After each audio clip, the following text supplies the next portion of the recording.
Assalamualaikum warahmatullahi wabarakatuh. Perkenalkan, nama saya Gusti Sylvia dengan NIM 2230106019.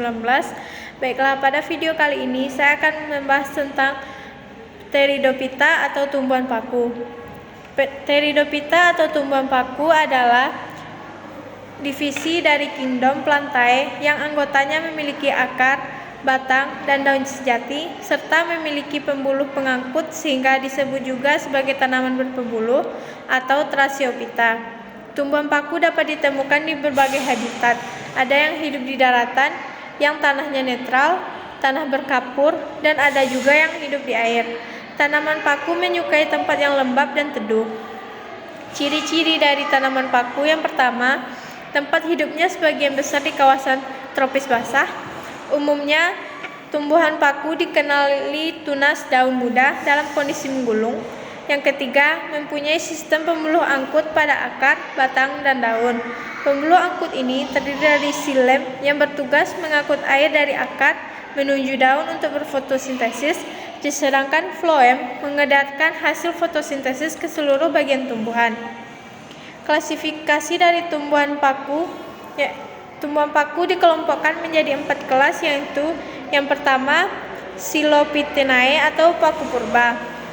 Silophytinae merupakan tumbuhan paku paling sederhana. Tumbuhan ini tidak memiliki daun sejati dan akar, sehingga hanya mempunyai tunas-tunas rizoid yang menggantikan fungsi akar. Bagian batangnya ditumbuhi daun-daun kecil berbentuk sisik, tidak bertulang daun. Batang paku purba mengandung klorofil sehingga dapat melakukan fotosintesis. Cabang batang mengandung mikrofil dan kumpulan sporangium yang terdapat sepanjang batang. Contoh paku purba adalah Lotum nodum dan Rhinia. Yang kedua yaitu Lycophyidinae atau paku kawat. Batang dan akar Lycophyidinae berbatang garpu, ukuran daunnya kecil berbentuk sisik dan tersebar pada batang, tidak bertangkai, serta selalu bertulang satu. Beberapa tumbuhan ini memiliki lidah daun yang disebut dengan ligula. Secara vegetatif dapat bereproduksi membentuk gemma, sedangkan reproduksi generatif dengan peleburan gamet jantan dan gamet betina. 5.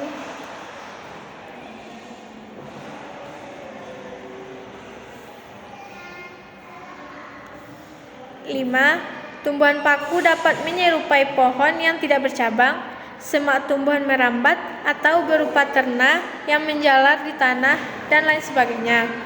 Sporangium yang berkumpul membentuk strobilus di ujung batang dan cabang. Contohnya yaitu Lycopodium cernum dan Selaginella caudata. Yang ketiga yaitu Equisetinae atau paku ekor kuda. Kelompok tumbuhan paku ini berupa terna yang tumbuh subur di tempat lembab, memiliki batang berongga, dan pada umumnya memiliki cabang yang berkarang pada buku-buku daun. Pada batang berkarang ditumbuhi daun-daun kecil berbentuk sisik. Letak sporangiumnya berada di sisi bawah sporil yang tersusul dalam strobilus. Contohnya yaitu Equistenae. Contoh Equistenae adalah Equistum sp dan Rhinia elegana. Yang keempat yaitu Filicinae atau paku sejati. Tumbuhan paku sejati memiliki daun sempurna dan berukuran lebih besar dari tumbuhan paku lainnya. Tumbuhan paku sejati muda akan menggulung daunnya, dan ketika dewasa, daun batang akan membentuk sayap. Tumbuhan paku sejati dewasa, sporangium terdapat pada sporofil yang tersusun dalam sorus. Letak sorus bisa beragam, ada yang di permukaan daun atau atas atau bawah dan di ujung tepi daun. Yang keempat,